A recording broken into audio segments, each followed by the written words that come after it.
дәл қазіргі сәттің мәнін түсіну үшін оның барлығын бүгін жасауымыз керек. Өмірде көптеген оқиғалар болады. Тағдыр ол бізді сындырмайды, ол бізді сынайды, ол бізді жаттықтырады, шыңдайды. Мүмкін сен жақыныңнан айырыл, мүмкін сүйгеніңмен қоштас. Тағдыр біреулерді тіпті аямай сынайды. Бірақ біздің өміріміз ол өзіміздікі. Сол сәттерде сынбауымыз керек. Тағдыр таңдаулардан тұрады. Таңдауларымыз ол біздің тағдырымыз. Таңдау жасаудан қателеспеу керек. Мен де қателесіп кеттім.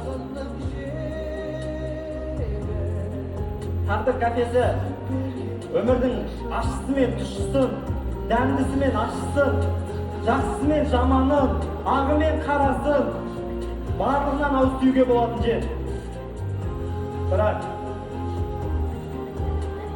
Бірақ ең жамандары біздің өмірімізді, біздің сәттерімізді, біздің жақсы көретін адамдарымызды жоғалтады.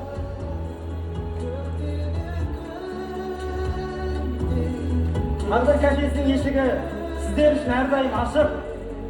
Өмірдегі дәм тұздарыңыз тасуғанша осы Тағдыр атты кафенің кез келген тамағынан дәм татсаңыздар болады. Біз сіздерді күтеміз.